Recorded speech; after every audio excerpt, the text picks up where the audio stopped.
Bonjour à tous, bienvenue à Fireplace. Comme Nathan l'a dit, on est dans une série qui touche à sa fin, série sur la vision de l'Église. On a vu l'aspect réformation spirituelle durant le mois d'août et aussi début septembre. On a vu l'aspect mission sacrificielle, 3 dimanches vers mi-fin septembre. Et là, on est sur 2 dimanches, le premier aujourd'hui, où je parle de la vie communautaire. Donc, en parlant de vie communautaire, ce matin, j'aimerais qu'on prenne le temps de regarder le type de communauté qu'on est appelé à être et à former selon le Nouveau Testament. On va voir ça à partir de Romains, chapitre 12. On va voir que l'Église telle que Jésus-Christ la veut est appelée à former une société alternative, pour reprendre un langage qu'on a dans le mouvement anabaptiste, dans la réforme protestante. On est appelé à former une communauté alternative, une société alternative. Et notre Église est appelée à être une communauté altruiste dans une culture individualiste. Est-ce que ça marche? Il n'y a peut-être plus de... Ah, attends, si, c'est bon?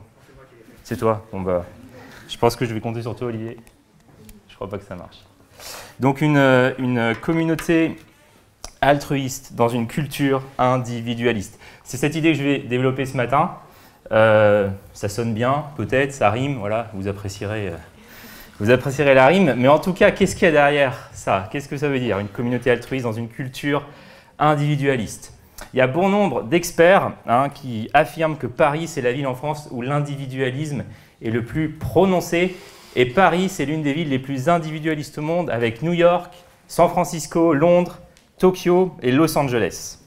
Et c'est ce qui fait que Paris attire. Beaucoup viennent ici, à Paris, pour chercher à réaliser des ambitions personnelles dans des domaines comme la culture, comme l'art, comme les médias, la politique.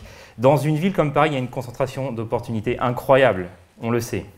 Et ça a pour effet de créer une culture de la compétition et de l'accomplissement personnel. Et généralement, les Parisiens, c'est les Français qui sont les plus individualistes, qui privilégient le plus les objectifs individuels. Paris, c'est la ville lumière, elle attire par toutes les opportunités qu'elle offre. Et en même temps, le côté sombre de Paris et de l'individualisme parisien, c'est qu'il y a tant de gens, il y a des centaines de milliers de personnes ici dans notre ville qui vivent les vicissitudes de la vie et de ce monde tout seul, sans personne ou pratiquement personne avec qui échanger, avec qui cheminer. Au cours de ces 10 dernières années, il y a eu plein de recherches qui ont été faites sur le bonheur. Il y a ce qu'on appelle la science du bonheur. Je ne sais pas si vous connaissez cette science. C'est une science qui existe, qui étudie les facteurs, les mécanismes qui contribuent au bien-être et au bonheur des individus et des sociétés. Et ce qui est intéressant, c'est que quand vous regardez les articles universitaires, les études qui ont été faites, il n'y a pas 400 facteurs qui rendent quelqu'un heureux. Il y en a 4. On peut résumer ça à 4 facteurs. 4 facteurs principaux. Les études nous disent que les gens sont heureux, généralement, s'ils ont les 4 choses suivantes. Premièrement, quelques amis proches. Quelques amis proches. L'idée ici, c'est d'être connu et de connaître. C'est d'avoir quelques personnes avec lesquelles on se sent en sécurité pour être réellement nous-mêmes. On ne parle pas d'avoir des amis parfaits, mais des gens avec qui on peut se réjouir quand on est heureux, avec qui on peut pleurer quand on est malheureux. Autre chose, une famille biologique. Une famille, qu'elle soit biologique ou non. Des parents, des frères, des sœurs, des oncles, des tantes. Il ne s'agit pas d'une famille de sang, forcément, ça peut aller au-delà des liens de sang. Mais il est question ici de gens avec qui on vit ensemble, avec qui on partage notre vie. Troisièmement, un travail ou une activité significative qui est porteuse de sens, qui fait sens.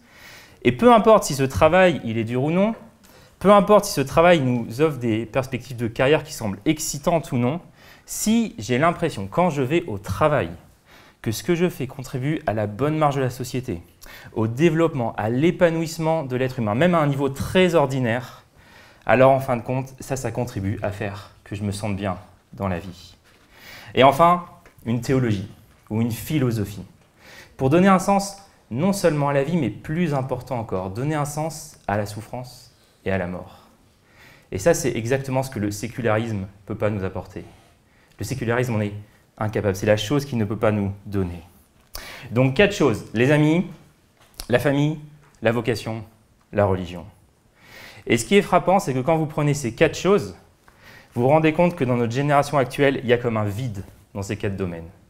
On est en mal de ces 4 choses. Rien que sur le sujet des amitiés, l'occidental moyen, en quelques années, et même pas décennies, en quelques années, il est passé de 3,2 amis en moyenne à 1,8. Ce qui signifie que l'amitié dans nos pays a pratiquement été réduite de moitié. Peut-être que vous connaissez Robert Putnam. En 2001, il a écrit le livre suivant, Bullying Alone. Un livre qui porte bien son nom, puisque Putnam, en fait, il y fait le constat que le nombre et la fréquence des relations interpersonnelles ont considérablement chuté aux États-Unis. Et une des preuves de cet affaissement du lien social se trouvait dans le fait que plusieurs Américains se retrouvaient à jouer seuls au bowling le samedi soir. Là où avant, c'était quelque chose qui favorisait énormément la cohésion et le lien social. Et ça, c'était il y a plus de 20 ans, 2001. Mais tous les travaux récents de Putnam portent sur l'amitié. Il affirme qu'aujourd'hui, 40% des adultes américains ont entre 0 et 1 confident. Aux États-Unis aujourd'hui, 40% des adultes n'ont littéralement personne avec qui parler pour se réjouir des bonnes choses de la vie, et personne avec qui parler pour être consolé, pour atténuer les douleurs et les peines qu'on rencontre dans nos vies. En France, vous pouvez aller voir, il y a une étude qui a été réalisée par le CREDOC en 2023, on a les mêmes résultats. 40% des Français ont aujourd'hui entre 0 et 1 confident, alors que 10 ans plus tôt, en 2011, ils avaient en moyenne 3 confidents. Et les médecins disent aujourd'hui que la plus grande pathologie de notre temps, à votre avis, c'est quoi? La solitude. Le docteur Vivek Murthy, dans un article pour le Harvard Business Review, il déclare ceci. « Pendant toutes mes années à soigner des patients, la pathologie la plus courante que j'ai observée n'était pas une maladie cardiaque ni le diabète, mais la solitude. » La solitude. Et quand vous prenez toutes les études, toutes les données sociologiques, aujourd'hui elles affirment que les Occidentaux sont désormais les gens les plus seuls, les plus isolés dans le monde. Alors on pourrait se demander comment on en est arrivé là. Comment on en est arrivé là? Je ne réponds pas répondre parfaitement à la question, surtout dans un temps réduit, mais deux raisons majeures que j'aimerais avancer qui nous ont amenés là où on en est aujourd'hui. Il y a une raison historique et il y a une raison actuelle. La raison historique, c'est celle-ci, c'est que l'Occident, en fait, c'est une expérience sociale. C'est une expérience sociale construite autour de l'idée que les sociologues Robert Bellah et Gilles Lipovetsky ont appelé l'individualisme radical ou l'hyper-individualisme. Vous avez ce livre de Gilles Lipovetsky, L'ère du vide, essai sur l'individualisme contemporain, qui est excellent. En fait, qu'est-ce que c'est que ça, l'hyper-individualisme? Qu'est-ce que c'est que ça, l'individualisme radical? En fait, dans chaque culture, on a une tension entre l'individu et le groupe. Ça, c'est dans toutes les cultures. Et dans les cultures traditionnelles, le poids, il est du côté du groupe. Il est bien plus du côté du groupe que du côté de l'individu, et ça a souvent occasionné des abus, des pressions, de l'oppression même de la part du groupe vis-à-vis de l'individu qui ne se comportait pas selon les normes et les attentes que le groupe avait. Et ce qui s'est passé, c'est que l'Occident, après des siècles d'une culture qui favorisait le groupe, souvent au détriment de l'individu, l'Occident a développé une culture qui a été une réaction, et je dirais même une surréaction, une réaction excessive aux abus commis par des structures d'autorité dans la culture traditionnelle de l'Europe avant les Lumières. Et la conséquence de cette surréaction, c'est qu'aujourd'hui, on est de l'autre côté du pendule. On est parti bien loin de l'autre côté du pendule, on oscille complètement du côté de l'individu. Et voilà comment dans notre société, on se retrouve avec une racine d'individualisme qui est là, qui est profondément enfouie dans notre sol, et elle a fini par pourrir au fil des siècles. Tocqueville, c'était le ministre des Affaires étrangères de la France. En 1831, il affirme que l'individualisme extrémiste était désormais le trait caractéristique de l'Amérique et que si rien n'était fait, il arriverait en Europe, provoquant l'isolement, une menace pour la démocratie et finalement l'abolition de l'humanité. Dans les médias, on parle souvent d'extrémisme religieux, on parle souvent de partis politiques extrémistes, mais pensez juste à l'individualisme extrémiste. À l'individualisme radical, à l'hyper-individualisme. Ce n'est pas juste un concept théorique, c'est quelque chose qui est réel dans notre culture, qui nous imprègne fortement. Et cet individualisme, ce qui est intéressant, cet individualisme, ou si vous préférez l'autonomie, pour prendre un synonyme, en fait, elle est en tension directe avec les 4 facteurs d'une vie heureuse qu'on a vus jusqu'à présent. Parce que les amitiés proches, la famille, Le travail, dans une certaine mesure, et bien sûr, la religion nous oblige tous à abandonner notre autonomie à quelqu'un ou à quelque chose qui est au-delà de nous-mêmes, à quelqu'un ou à quelque chose qui nous dépasse. Et ces 4 facteurs nous obligent, comme l'a dit C.S. Lewis, à sortir de la prison du moi, à sortir de cette prison et à donner notre vie par amour à quelqu'un d'autre, pour quelque chose d'autre. Et la réalité, les amis, c'est que on peut être autonome ou avoir des relations qui sont fortes, qui sont empreintes d'amour et d'amitié, mais c'est très difficile, si ce n'est impossible, d'avoir les deux. C'est très difficile, si ce n'est impossible, d'avoir les deux. Et puis il y a la raison actuelle aussi. La raison actuelle, je passe un peu vite sur ça, mais c'est la révolution numérique. Aujourd'hui, pour un nombre croissant de personnes, leur communauté première, et donc avec ça, leur identité même, leur estime d'elle-même, leur sentiment d'appartenance, leur vision du monde, leur appréciation du sens de la vie, du but de la vie, tout ça, ça vient du monde en ligne, et non pas de relations dans le monde réel. Et ce dont on ne se rend pas toujours compte, je pense, c'est qu'on vit dans une époque dans laquelle on assiste à une révolution dans plein de domaines à cause de la révolution numérique. Ce que disent bon nombre d'experts, c'est que quand les historiens, dans 50, 100 ans, quand on sera tous morts, quand ils raconteront l'histoire de notre temps, qu'est-ce qu'ils vont raconter? Ils ne raconteront pas que les partis politiques traditionnels, gauche-droite, ils ont perdu de l'influence dans notre pays, mais ils raconteront le bouleversement majeur qui a été l'apparition d'Internet, des réseaux sociaux et un monde accessible en ligne par tous, par les masses. Et lorsqu'on étudie la révolution industrielle au 18-19e siècle, on se rend compte que ça a été une époque d'énormes chamboulements dans pratiquement tous les domaines. Domaine politique, domaine moral, tous les domaines. Et la réalité, c'est qu'aujourd'hui, on est nous aussi en train de vivre quelque chose de cet ordre, alors qu'on est en train de passer d'un monde industriel à un monde numérique. Et avec ce passage à un monde numérique, juste pour finir sur ça, ce qui apparaît en fait, c'est plus des communautés. C'est des pseudo-communautés ou ce qu'on appelle des anti-communautés. Des pseudo-communautés parce qu'on dit souvent que Instagram et les réseaux sociaux, c'est ça. C'est des sortes de pseudo-communautés où les interactions sont souvent superficielles, souvent limitées à des likes, où il n'y a pas d'engagement réel, il n'y a pas de profondeur émotionnelle. Et ce qu'on voit de plus en plus apparaître aussi aujourd'hui, ce sont des anti-communautés qui sont fondées non pas sur l'amour mutuel, mais sur la haine mutuelle. Elles sont fondées non pas sur ce pourquoi on est pour, mais sur ce pourquoi on est contre. Et je pense qu'on voit ça se dessiner dans notre société. Et le passage à un monde numérique nourrit la création de ces anti-communautés parce qu'on peut désormais suivre depuis chez nous notre analyse préférée, notre politicien préféré, notre expert préféré qui va ne faire que nous entretenir dans ce qu'on croit déjà. Et puisqu'on est plus souvent le nez rivé sur notre téléphone qu'en relation avec des gens, dans le monde réel, on a moins l'opportunité d'entendre des points de vue différents. On s'entretient dans ce qu'on croit, ce qui mène à un durcissement des positions, à une société polarisée où on a des points de vue qui s'opposent de plus en plus de manière radicale. Et on voit ce phénomène de polarisation déchirer notre pays, notre ville, notre nation et même nos familles et nos églises à un certain niveau. Donc maintenant, on va respirer un bon coup après avoir vu tout ça, parce que c'est bien de faire des constats, mais on ne peut pas en rester là, et ça tombe bien, j'ai une bonne nouvelle pour nous ce matin, j'ai l'évangile de Jésus-Christ pour nous, et je suis plein d'espoir, plein d'attente pour le futur de notre Église, parce que je crois vraiment qu'on a la possibilité d'être utile à notre ville, peut-être comme jamais auparavant.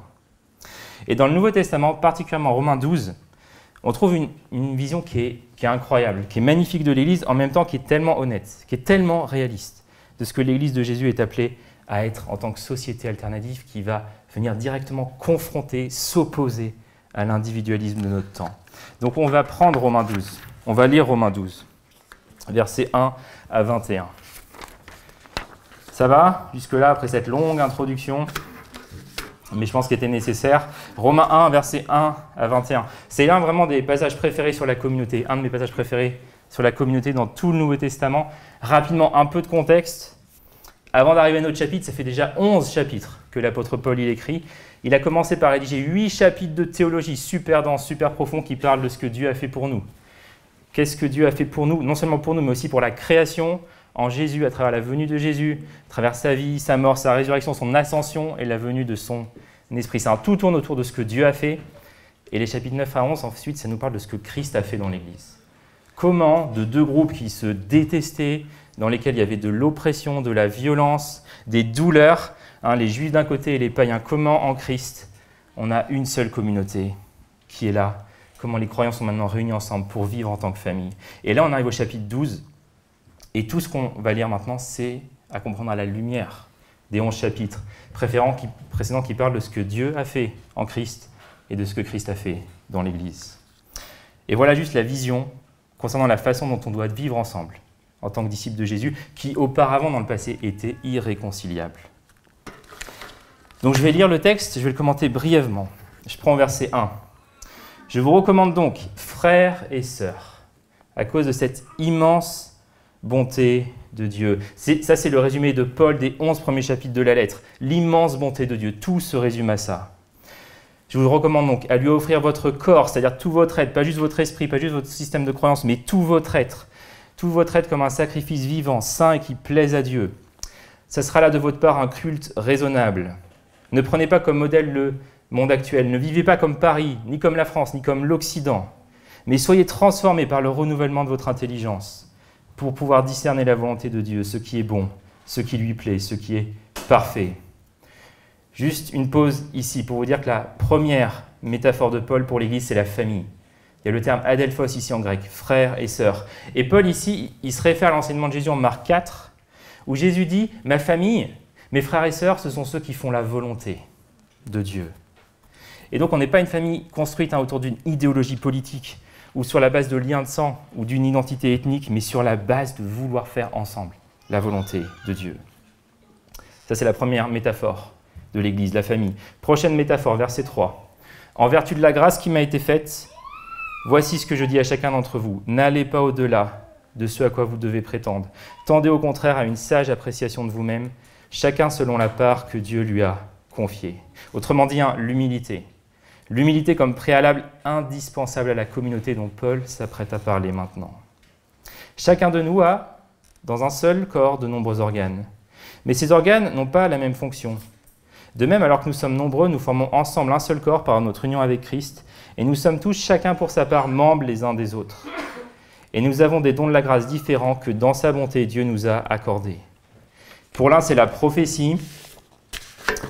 Pour un autre, le service, verset 7, que celui qui a reçu un ministère d'enseignement enseigne, que celui qui a reçu un ministère d'encouragement encourage, que celui qui donne le fasse sans arrière-pensée, que celui qui dirige le fasse avec sérieux, que celui qui secourt les malheureux le fasse avec joie. Et ça, c'est certainement pas une liste exhaustive. Et simplement, ces versets ici, ils décrivent la deuxième métaphore de Paul sur l'Église. L'Église qui n'est pas seulement une famille, qui est également un corps. Un corps. On est un corps et on a chacun un rôle à jouer en lien avec les autres. Et mon coude ne peut pas se mettre en mode individualisme radical. Genre, je fais mon propre truc. Il ne peut pas. Il ne peut pas faire ça parce qu'il est mort sans le reste de mon corps. Il a besoin du reste de son corps pour fonctionner. Et ça, c'est pareil pour mon tibia, c'est pareil pour mon cœur, c'est pareil pour mes poumons, c'est pareil pour mon cerveau, c'est pareil pour mes cheveux, pour mon squelette. Tous ces organes sont vivants et fonctionnent bien parce qu'ils sont reliés les uns aux autres. Et le reste du chapitre 12, que je vais lire maintenant, contient quelques courts commandements, plusieurs courts commandements, sur la façon dont en fait on doit vivre ces deux métaphores, du corps et de la famille. Et cette idée qu'on est ensemble et qu'on se sert les uns les autres pour vivre ensemble. Donc on reprend verset 9, voilà ce que Paul dit, on va voir ces courts commandements. Il y en a beaucoup. « Que votre amour soit sincère. Ayez donc le mal en horreur, attachez-vous de toutes vos forces au bien, notamment en ce qui concerne l'amour fraternel, soyez pleins d'affection les uns pour les autres, l'estime mutuelle, soyez les premiers à la manifester, l'ardeur, ne soyez pas nonchalants, l'esprit, soyez bouillants, le Seigneur, soyez de bons serviteurs. L'espérance, qu'elle soit votre joie, l'épreuve, qu'elle vous trouve plein d'endurance, la prière, priez avec persévérance. Les besoins de ceux qui font partie du peuple saint, soyez-en solidaires, toujours prêts à pratiquer l'hospitalité.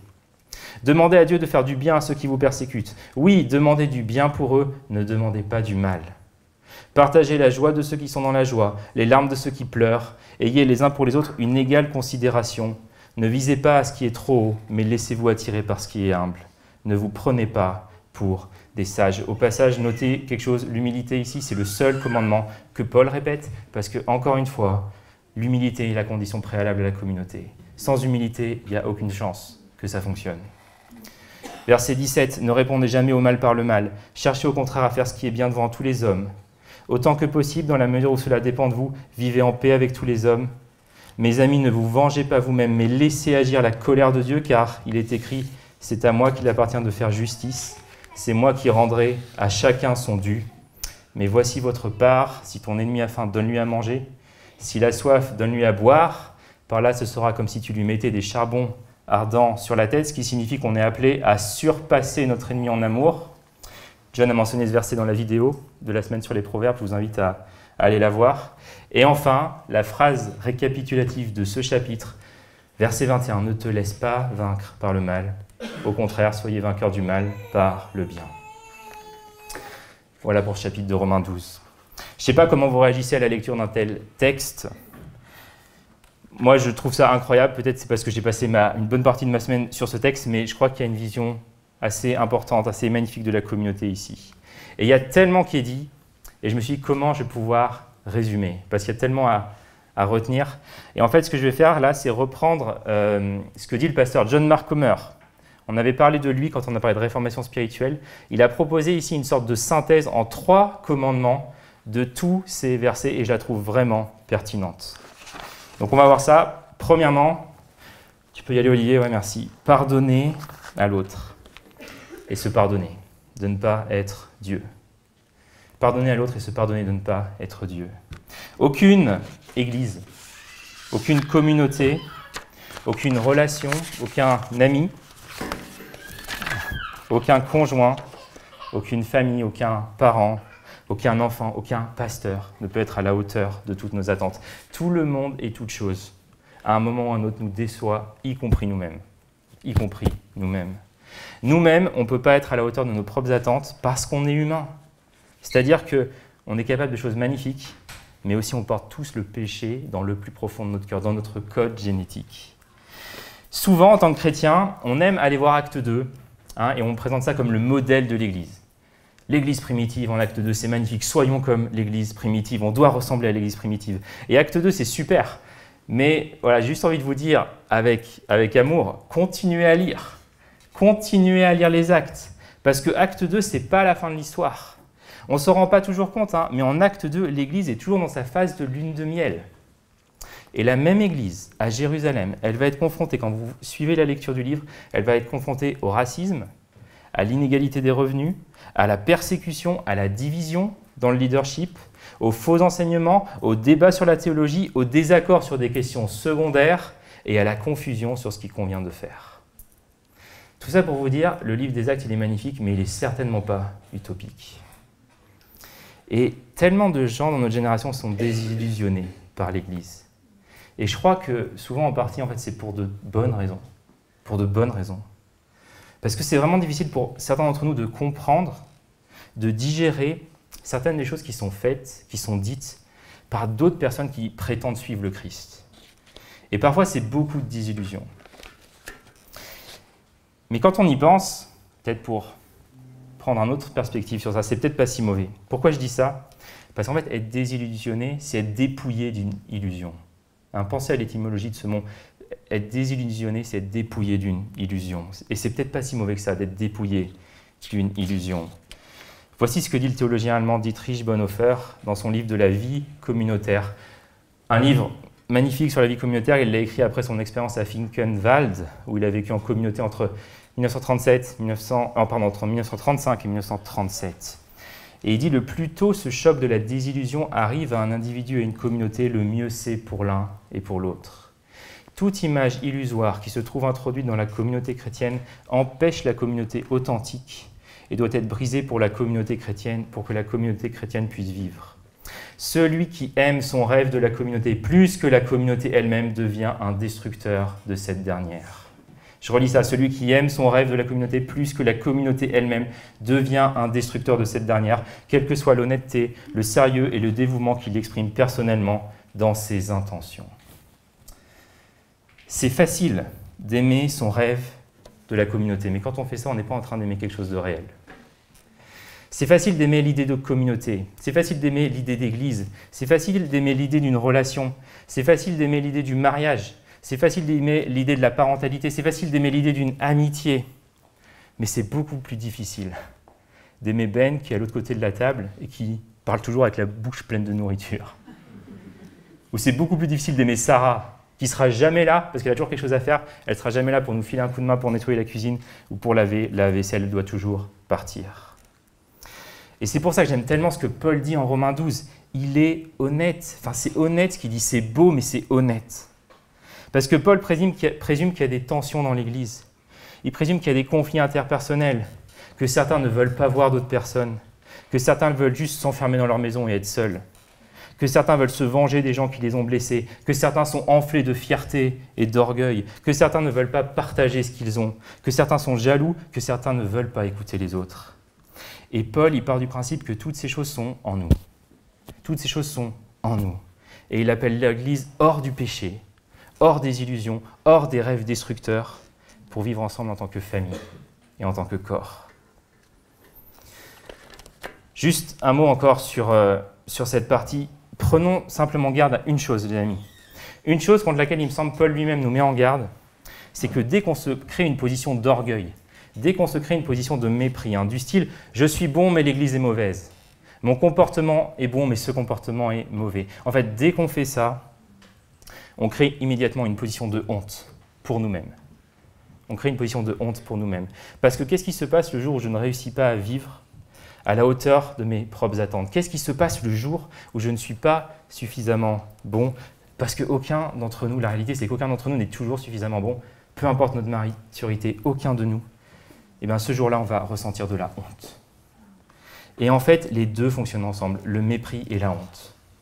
La honte et le mépris, ce sont les deux faces d'une même médaille. Là où il y a du mépris, il y a de la honte. Là où il y a de la honte, il y a du mépris. Et là où il y a l'un des deux, il n'y a pas d'humilité et il y a très peu d'amour. Une vision très réaliste de la communauté, Paul, c'est ça qu'il nous donne. Donc écoutez avec amour. John Mark Comer, il dit que l'écoute est au cœur de la Trinité. Bon, quand il a dit ça, j'étais comme, quoi? Qu'est-ce qu'il veut dire par là? Et en fait, il propose d'imaginer juste pendant un moment le Père, le Fils, le Saint-Esprit qui sont là ensemble et qui sont là en train d'échanger ensemble, qui sont en train de s'écouter l'un l'autre avec amour, qui sont en train de s'honorer l'un l'autre. Et en fait, il nous invitait à prendre conscience que chaque doctrine, chaque morale chrétienne remonte finalement à la vie intérieure de Dieu lui-même. Toute réalité dans ce monde est fondée sur la réalité ultime, sur la vie interne de la Trinité. Et l'écoute est une forme d'amour. Les psychologues, ils nous disent que quand quelqu'un sent qu'un autre l'écoute, avec une attention réelle, avec compassion, c'est pas je suis sur mon téléphone, je fais autre chose, ou je suis là avec un regard de jugement, mais vraiment avec compassion, ce qui se passe, c'est que quand la personne fait l'expérience de cela, elle fait l'expérience de l'amour et de la guérison. Et les psychologues nous disent aussi que le trauma, ce n'est pas ce qui se produit lorsque les gens expérimentent la souffrance. La preuve, c'est que beaucoup de gens expérimentent la souffrance et finissent par s'en sortir. Mais le traumatisme, en fait, c'est ce qui se produit lorsque nous expérimentons la souffrance seuls, lorsqu'on n'a personne avec qui parler de cette douleur. Robert Stoloro écrit qu'il y a traumatisme lorsqu'une douleur émotionnelle intense ne trouve pas un foyer d'accueil où se réfugier. C'est assez bien dit, je trouve, un foyer d'accueil. Et c'est ça, quelque part, qu'on est appelé à faire, à fonctionner comme une maison d'accueil, comme un foyer relationnel, les uns pour les autres, à être les uns pour les autres un refuge sûr, sécurisé, pour écouter, pour nous permettre de traiter nos émotions et de faire la paix avec la réalité. Et peut-être qu'en entendant ça, certains ici entre vous, vous dites, ça, en fait, c'est exactement ce que l'Église n'a pas été pour moi. Ça n'a pas été une maison d'accueil. Ça n'a pas été un foyer relationnel. Et si c'est le cas, juste vous dire, je suis désolé de ça. Et c'est absolument triste si c'est le cas. Mais simplement, comprenez-moi bien, je ne dis pas que l'Église devrait être un foyer d'accueil pour vous. Et je ne dis pas non plus que tu devrais être un foyer d'accueil pour l'Église, mais je dis qu'on devrait être un foyer d'accueil les uns pour les autres. Et que la responsabilité, elle incombe en fait à chacun d'entre nous qui prétendons suivre Jésus-Christ de Nazareth. Et encore une chose, c'est que quand on parle d'écoute, il y a l'autre côté de l'équation, à savoir le fait de partager, le fait de se montrer vulnérable. La vulnérabilité, mais vraiment dans le bon sens du terme. Donc Tim Mulhoff, c'est un auteur chrétien qui a écrit sur les 5 niveaux de communication. Le niveau 1, c'est un cliché. C'est genre, ça va? Ouais, c'est ça, Tim Mulhoff. Le niveau 1, c'est un cliché. Donc voilà, ça va, voilà. On se salue un peu comme ça, c'est l'ordinaire, c'est le lieu commun un peu. Le niveau 2, ce sont les faits. Qu'est-ce que tu as fait aujourd'hui? Qu'est-ce que tu fais? Le niveau 3, ce sont les opinions. Voilà, qui va gagner ce match d'après toi? Qui c'est qui va remporter la prochaine élection? Dis-moi un peu ce que tu penses. Le niveau 4, ce sont les émotions, ce sont les sentiments. Hein, comment vas-tu? Ce sont les sentiments, on partage réellement comment on va, je me sens triste, je me sens reconnaissant, j'ai plein d'espoir, je me sens vraiment pessimiste, etc., etc. Et le niveau 5, c'est la transparence. Qui es-tu? Qui es-tu? Et là, en fait, on pousse la vulnérabilité à ce niveau-là, à partager non seulement comment je vais, comment je me sens, mais aussi qui je suis réellement. Pas de filtre, pas de censure. Voilà qui je suis, bon, mauvais, moche. Mais voilà, ce truc est en moi, je ne le cache pas. Je suis tel que je suis. Et je crois que le Nouveau Testament nous encourage à aller au-delà des clichés, à aller au-delà des opinions, des faits, et même au-delà des sentiments, en fait, hein, jusqu'à partager avec d'autres. Non seulement comment on va, mais aussi qui nous sommes. Qui nous sommes. Alors, je ne vous dis pas de le faire avec des centaines de personnes, mais au moins de le faire avec quelques-uns. Et je suis conscient que faire ça, hein, je suis conscient que c'est peut-être pas si difficile pour certains d'entre nous, et c'est très effrayant pour d'autres. En particulier, ceux d'entre nous qui sont confrontés à des problématiques d'attachement dues à ce qu'ils ont vécu dans leur famille d'origine ou dans leurs expériences passées. Ça peut aussi être difficile pour ceux tout simplement qui, par câblage, on va dire, hein, par tempérament, sont un peu plus dans leur tête et sont un peu moins au contact de leurs émotions. Mais l'idée, hein, en tout cas, c'est d'aller plus loin que là où on en est aujourd'hui. Parfois, la réalité, c'est que parfois, même avec nos amis les plus proches, on est capable de modifier notre cœur. On retient les choses et on reste au niveau de la surface. Mais Scott Peck, hein, dans son livre sur la communauté, il écrit « Il ne peut y avoir de vulnérabilité sans risque. Il ne peut y avoir de communauté sans vulnérabilité. Et finalement, il ne peut y avoir de paix et ultimement pas de vie sans communauté. » Pas de vulnérabilité sans risque, pas de communauté sans vulnérabilité, pas de paix et pas de vie sans communauté. Donc l'écoute, et j'avance, rester. 3e commandement, rester. John Mark Comer raconte qu'un jour, il participait à une discussion entre des couples, ils étaient à table, et il y avait une soirée entre couples mariés depuis longtemps. Et une question est posée lors de la soirée, partagez simplement une leçon que vous avez apprise à travers vos années de mariage et que vous aimeriez transmettre. Et Comer explique que chacun partage des leçons, et puis voilà, c'est beau, c'est romantique, c'est chrétien, c'est biblique, ça sonne bien. Puis enfin arrive le tour d'un des meilleurs amis de Comer, et lui il dit « Je réfléchis, mais je dirais juste restez. C'est ça que je dirais, restez, quoi qu'il arrive, c'est ça mon conseil, quoi qu'il arrive, restez. » Et en entendant ça, il y a plusieurs personnes qui ont commencé à rire, qui se sont dit « c'est pas vraiment romantique ». Et John Mark Comer dit « Quant à moi, je pensais que non seulement c'était honnête, mais que c'était également vrai. » Jim McNeish a écrit « L'intimité ne réside que là où il y a la sécurité de l'engagement. » L'intimité ne réside que là où il y a la sécurité de l'engagement. Et voilà pourquoi une culture à la Tinder, comme la nôtre, déchire nos âmes humaines et notre société elle-même. Dans notre culture, hein, les relations sont basées généralement sur la quantité de plaisir, d'excitation que l'autre produit en moi. Et ce qui fait qu'on arrête nos relations quand, dès lors qu'elles ne me donnent plus de plaisir ou plus autant de plaisir qu'avant, on arrête nos relations amicales, nos relations conjugales, puisqu'il n'y a plus ce plaisir-là. Et dans une telle culture, en fait, les gens ne peuvent que se sentir profondément blessés. Et c'est le cas pour beaucoup. Les gens ne peuvent se sentir que profondément blessés parce que nous nous sentons en sécurité, comme le dit Jim McNeish, seulement avec des personnes dont nous savons qu'elles nous resteront fidèles. Peu importe à quel point notre côté sombre hein, est exposé, mais c'est seulement avec ces personnes-là qu'on se sent en sécurité. Alors, ça ne veut pas dire, de nuance à ça, ça ne veut pas dire que ces personnes ne nous reprendront pas, ni même éventuellement qu'elles nous mettront quelques baffes de temps en temps si c'est nécessaire, mais ces personnes, elles resteront. Hein, et c'est pour ça que aussi les relations qui ont le plus de force, vraiment pour nous conformer à l'image de Jésus, c'est celles qui sont à long terme. parce que ces personnes avec qui on a une relation à long terme, c'est celles qui nous voient tels qu'on est réellement. Et une autre chose, c'est, voilà, ne me faites pas dire ce que je n'ai pas dit. Il y a des moments où il faut rompre une relation parce qu'elle est toxique, parce qu'elle est dangereuse. Hein, ça va de soi, je pense que c'est du bon sens, mais c'est bien de le dire. Ou simplement aussi parce que Dieu a un appel dans votre vie, dans une autre direction, et que vous devez avancer. Toutes les relations ne sont pas destinées à durer jusqu'à la mort, et c'est OK, il n'y a pas de problème avec ça. Mais ce que je dis, hein, c'est qu'en règle générale, on reste, ou du moins on est très lent à partir, si on doit partir. Et j'aimerais juste vous dire une chose avant d'arriver à la conclusion et à la mise en pratique, c'est qu'en tant que personne qui vit dans l'Église, qui pratique la discipline de la vie communautaire depuis un bon nombre d'années, je peux vous dire, et je pense qu'on est tous pareils, je peux vous dire qu'il y a des saisons de vie où c'est vraiment un tel plaisir. J'ai juste hâte qu'on se retrouve ensemble, qu'on passe du temps ensemble, qu'on partage ensemble.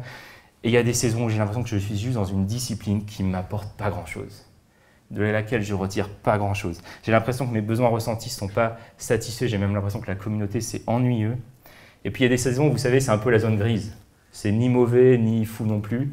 Voilà, on est un peu entre les deux. Mais quoi qu'il en soit, en fait, c'est juste la vie, c'est l'humanité, c'est nous, des hommes et des femmes, c'est de quoi on est fait. Et je crois simplement que la clé, hein, c'est de garder le cap à travers ces différentes saisons de vie, en restant en relation à long terme, parce que c'est ça qui produit du fruit et du changement dans nos vies. Donc, conclusion, mise en pratique. Conclusion, les 3 verbes, pardonner, écouter et rester. Et je suis bien conscient que ça peut sembler tellement peu spectaculaire, tellement peu glamour, ces 3 verbes, mais je crois vraiment que c'est de cette manière qu'on va jouer notre petit rôle dans la guérison de notre ville et de notre société qui est déchirée. Comme l'a dit David Brooks dans un TED Talk il y a 5 ans, la culture change lorsqu'un petit groupe de personnes trouve une meilleure façon de vivre et que le reste d'entre nous les imite. Et on est un petit groupe de personnes ce matin. Je ne sais pas quel pourcentage de la population de Paris on représente en tant que disciples de Jésus, mais vraiment on est un très faible pourcentage. Mais je crois aussi qu'il y a beaucoup de gens en ce moment qui se posent des questions. Et je crois qu'une bonne partie de la façade du sécularisme, de l'individualisme, de tous les ismes de notre temps, elle commence un peu à se fissurer, et je crois que les gens cherchent autour d'eux une meilleure solution. Et je suis conscient, on a tous nos problèmes, on a tous nos préoccupations, mais on a aussi l'évangile de Jésus-Christ. Et cet évangile a une meilleure solution. Et c'est le moment d'inviter d'autres personnes aussi à voir cette solution. La mise en pratique maintenant, qu'est-ce qu'on fait de ce message? Comment on repart de ce message? Qu'est-ce qu'on fait avec ça? Est-ce qu'il y a une pratique? Ou encore mieux, est-ce qu'il y a une habitude de vie qu'on peut mettre en place pour nous entraîner loin de l'individualisme et toujours plus vers Romains 12. Et la réponse à ça, c'est la pratique de la communauté. Donc, quelques mots là-dessus rapidement. Il n'y a pas une approche unique de la communauté. Je veux juste mettre quelques nuances en disant que ça bougera en fonction de plusieurs choses dans vos vies, en fonction de si vous êtes introverti, extraverti, en fonction de votre saison de vie, si vous avez des enfants en bas âge, si vous êtes célibataire, si vous êtes un jeune couple. Mais il y a un sociologue, Edward Hall, qui a développé une théorie avec 4 sphères. Voilà les 4 sphères. La première, c'est la sphère publique. C'est elle tout à ma gauche. C'est lorsque vous êtes à un match de foot, lorsque vous êtes à un concert, lorsque vous êtes à un rassemblement politique ou à l'église un dimanche matin. C'est votre tribu, on va dire, dans le sens positif. C'est le peuple auquel vous appartenez, avec qui vous avez une histoire commune et avec qui vous bâtissez une aventure commune et un avenir commun. La deuxième, c'est la sphère sociale qui représente entre 20 et 50 personnes. Ça, c'est les gens que vous côtoyez au bureau, c'est vos voisins. Ce sont des gens que vous apprenez à connaître dans l'église et on a besoin de ce genre de relations. Et souvent, ce genre de relation peut mûrir en de belles amitiés et prendre de plus en plus de place dans nos vies.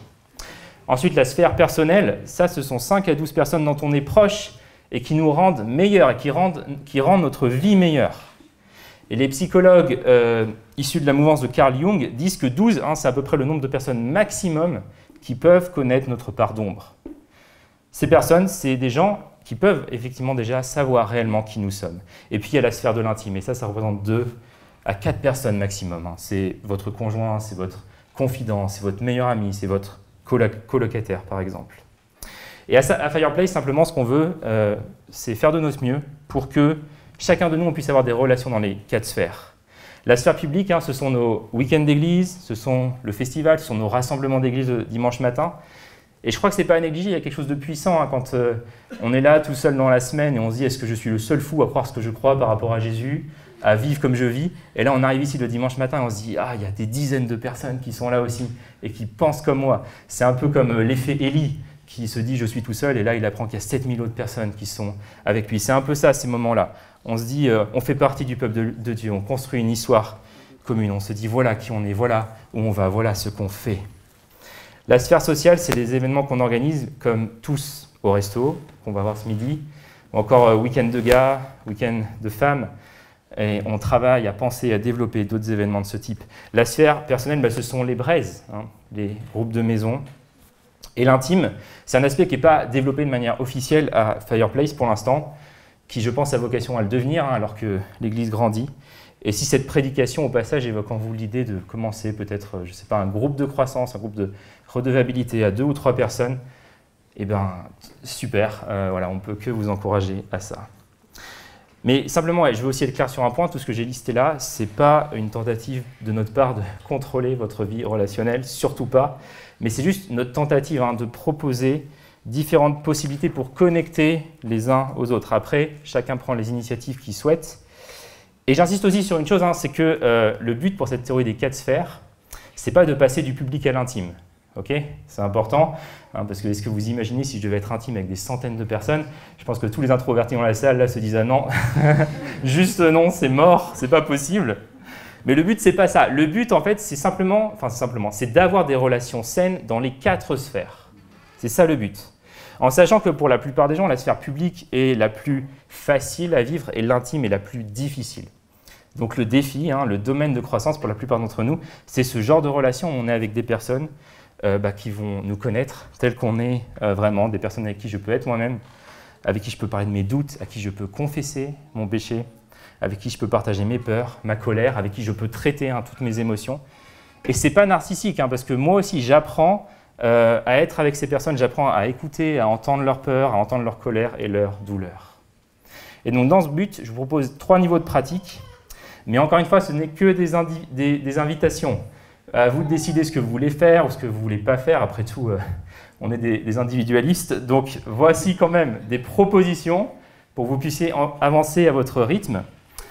Première pratique d'entrée de gamme. Je suis désolé, je n'ai pas trouvé de terme meilleur. Si vous en avez, je suis preneur. Mais une conversation approfondie. L'idée ici, hein, c'est simplement de se réunir régulièrement avec un autre disciple de Jésus pour faire une promenade, pour prendre un café, et dans le but d'avoir une conversation approfondie. Et dans cette conversation, on tente tranquillement d'aller vers les niveaux 4 et 5 de communication. Hein, pas juste qu'est-ce que tu fais, mais comment tu vas et qui est-ce que tu es. Ensuite, pratique de base, partager un repas hebdomadaire ou bi-hebdomadaire. Donc on cherche à faire ça avec une communauté de disciples de Jésus. Les mêmes personnes à chaque fois, avec qui on va manger, boire le repas du Seigneur, avec qui on va prier ensemble, avec qui on va vivre et pratiquer les enseignements de Jésus. Et puis la pratique plus poussée, certains d'entre nous, vous êtes peut-être là en mode « Ok, je vis déjà assez bien les pratiques 1 et 2, c'est quoi maintenant la prochaine étape vers l'avant » C'est ce que dans la tradition de l'Église, on a appelé la confession des péchés. Et cette pratique, en fait, elle consiste simplement, je tiens à le préciser parce que, voilà, mais elle consiste simplement en fait, à nommer la réalité. Hein, la confession, c'est nommer. C'est nommer la vérité de ce qui est, que ce soit bon, que ce soit mauvais, mais c'est simplement nommer ce qui est dans notre esprit en présence d'une personne qui est là, qui est aimante et qui est bienveillante. Ça peut être un ami proche, ça peut être une personne qui fait partie de notre sphère intime. Voilà, je termine. Je suis conscient que j'ai fait long, plus long que ce que j'ai l'habitude de faire ce matin. Merci de faire l'effort de m'écouter, alors qu'on commence tous à avoir faim. Et je pense qu'on va tous passer du public au social. Hein, voilà, on va tous au resto. Et ça arrive, mais je termine avec une citation d'Henri Nouwen, qui est prêtre catholique néerlandais, l'auteur d'une 40aine de livres de spiritualité.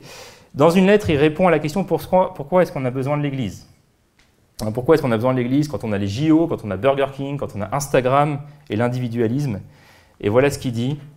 Il dit « Vous avez raison de dire que tous les grands saints ont trouvé ce Dieu. » Il parle des saints, des grands saints dans l'histoire de l'Église, il va les citer après. Mais je voudrais aussi dire que tous les mystiques que j'ai lus, comme Jean de la Croix, Thérèse d'Avila, Thomas à Kempis, Maître Eckhart, étaient tous des personnes profondément liées à l'Église. L'Église, comme vous le dites si clairement, peut être sur le chemin de Dieu, mais elle ne cessera jamais d'être aussi le chemin vers Dieu. Et il continue, il dit, c'est le dur paradoxe de la vie religieuse.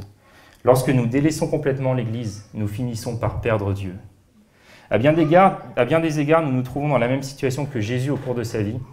Il a fortement critiqué les chefs religieux de son époque, tout en continuant à dire que les gens devraient écouter leurs paroles sans suivre leur exemple.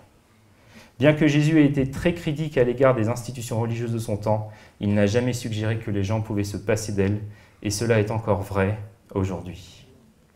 Mais j'aime la façon dont il dit les choses. L'Église peut être sur le chemin de Dieu, mais elle ne cessera jamais d'être aussi le chemin vers Dieu. Et pourquoi? Parce que vivre en communauté, en fait, c'est ce qui nous fait devenir des personnes capables d'aimer.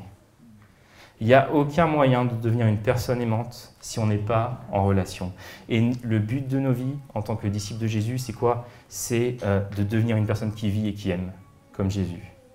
Et ça se fera jamais en dehors de l'Église. Ça ne se fera pas dans les pseudo-communautés, où les personnes qui se ressemblent s'attirent. Ça ne se fera pas non plus dans les anti-communautés, où les personnes se rassemblent autour de leurs revendications, autour de leurs griefs. Mais cela se fait uniquement lorsqu'on abandonne notre autonomie à la réalité de l'Église, qui est merveilleuse, mais certainement pas idéale, et qu'on le fait avec cette Église en tant que famille, en tant que corps. Et mon appel ce matin peut se résumer à ça. Je reprends ce que dit John Mark Comer, ça ne vient pas de moi. Il dit « Je vous appelle à faire le choix de l'amour dans une culture de l'amour, du choix. Je vous appelle à faire le choix de l'amour dans une culture de l'amour, du choix, à faire le choix d'aimer, de nous engager dans une culture qui aime avoir le choix de prendre la direction qui lui plaît, quand il lui plaît. » Est-ce que je peux demander à l'équipe de louange de me rejoindre, de jouer un instrumental? On va prendre un temps, on va prendre un dernier chant. On va prendre un dernier chant et on va prendre un temps de prière aussi. J'aimerais prier ce matin, peut-être pour les personnes qui sont là et qui ont vécu des choses par rapport à l'Église, où il y a des blessures encore qui peuvent être là, où il y a besoin encore de restauration. Ça peut être le cas. Et j'aimerais prendre le temps. J'aimerais prendre le temps de prier pour ça. Et vous savez, il y a une chose que j'avais en tête de vous dire, c'est que j'ai vu des personnes vivre des choses vraiment douloureuses dans l'Église. Et certaines de ces personnes quitter l'Église. Et pour moi, c'est déchirant de voir ça, pas juste parce que je suis pasteur, mais simplement en tant que disciple de Jésus. Parce que la tragédie, c'est qu'on pense parfois, et je l'ai longtemps pensé aussi, que quitter l'Église, c'est le moyen de faire l'expérience de la guérison et de la vie. Mais en fait, c'est tout l'inverse qui se passe. Quand vous quittez une communauté, quand vous quittez l'Église, c'est là en fait qu'on cimente nos blessures. C'est là qu'elles deviennent de plus en plus comme scellées. Et il y a une vérité qui traverse toutes les relations, Église ou non, chrétien ou pas, c'est que nos plus grandes blessures viennent de nos relations et nos plus grandes guérisons viennent aussi des relations. Et on guérit de nos blessures, non pas en s'éloignant, en fuyant, en s'enfuyant loin d'eux, mais en avançant et parfois même en retournant vers. Et j'aimerais prendre un temps, du coup, voilà, simplement de prière, de prier pour tout ce qu'on a vu ce matin, et aussi peut-être pour des gens qui ont particulièrement besoin de guérison, qui ont vécu des choses douloureuses. Dans l'Église, ce que je compte faire, c'est me tenir là à la fin du culte. Si vous voulez venir me voir, discuter, prier, je suis là et on peut prendre ce temps-là. Mais je priais pour ça ce matin, pour la guérison, pour la réconciliation, pour que la paix soit faite avec le peuple de Dieu. Seigneur, je te prie, je te demande que tu viennes particulièrement œuvrer dans nos cœurs ce matin, œuvrer dans le cœur de ceux qui ont pu traverser des circonstances tellement douloureuses, Seigneur. Viens faire ton œuvre, Seigneur, de guérison, de réconciliation. Je te prie qu'on puisse faire la paix ce matin avec ton peuple, que tu nous aides à cheminer jusqu'à ce qu'on puisse avoir dans nos cœurs un amour qui soit non seulement pour le roi, mais aussi pour son peuple, non seulement pour le berger, mais aussi pour le troupeau, non seulement pour la tête du corps, mais aussi pour le corps lui-même. Seigneur, donne-nous un amour pour toi et pour ton Église, Seigneur. Viens nous donner d'être des gens qui apprenons à pardonner, qui sachons écouter et qui restons, Seigneur, qui persévérons, Seigneur. Je te demande que tu viennes faire ça dans nos cœurs. Fais ton œuvre, viens établir ton règne, viens, Seigneur, faire porter le fruit que tu veux qu'on porte. Au nom de Jésus. Amen.